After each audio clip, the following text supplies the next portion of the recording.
So ಈ 9ನೇ ದಿನದ ವಿಶೇಷತೆ ಏನು ಅಂದರೆ ನಾನು ಕೇಳ್ತಾ ಇರೋದು, ನೈವೇದ್ಯಕ್ಕೆ ಏನು ಇಷ್ಟಪಡ್ತಾಳೆ ತಾಯಿ, ವ್ರತಾಚರಣೆ ಹೇಗೆ ಮಾಡಬೇಕು, ಯಾವ ಮಂತ್ರವನ್ನು ಪಠಿಸ್ಬೇಕು? ನೋಡಿ, ವಿಶೇಷವಾಗಿ ದೇವಿಗೆ ನೈವೇದ್ಯ ಅಂತಂದ ತಕ್ಷಣ ಹಾಲು ಮತ್ತು ಸಿಹಿಯಾದಂತಹ ಪದಾರ್ಥ, ಹಾಗೆ ಪ್ರಕೃತಿಯಲ್ಲಿ ಸಿಗ್ತಕ್ಕಂತಹ ಹಣ್ಣು ಅಥವಾ ತೆಂಗಿನಕಾಯಿ ಇತ್ಯಾದಿಗಳು ಬಹಳ ಪ್ರಿಯವಾದಂತಹದ್ದು. ಹಾಗೆ ಹಾಲಿಗೆ ಸಂಬಂಧಪಟ್ಟಂತಹ ಯಾವುದೇ ಒಂದು ದ್ರವ್ಯವನ್ನು ಮಾಡಿ ನೈವೇದ್ಯವನ್ನು ಮಾಡಿದರೆ ದೇವಿ ಸಂತೃಪ್ತಳಾಗ್ತಾಳೆ ಅಂತಕ್ಕಂಥದ್ದು ನೈವೇದ್ಯದ ವಿಚಾರ.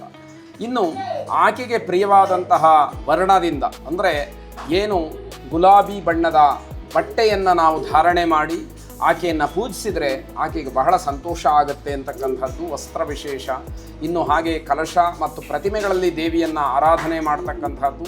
ಜೊತೆಗೆ ವಿಶೇಷವಾಗಿ ಈ 9 ದಿವಸಗಳಲ್ಲಿ ದೇವಿಯನ್ನು ಒಂದೊಂದು ರೂಪದಲ್ಲೂ ಕೂಡ ನೋಡಿ ನಾಳೆ ದೇವಿಯ ಒಂದು ರೀತಿಯಲ್ಲಿ ವಿಶ್ವರೂಪ ದರ್ಶನ, ಅಂದರೆ ಈ 9 ದಿನಗಳು ಏನೇನು ಅವತಾರದಲ್ಲಿ ದೇವಿ ಕಂಡಿದ್ದಾಳೆ ಅದೆಲ್ಲವನ್ನೂ ಕೂಡ ನಾಳೆ ವಿಜಯದಶಮಿ ಜಯದ ಸಂಕೇತವಾಗಿ ಮಾಡ್ತಕ್ಕಂಥದ್ದು.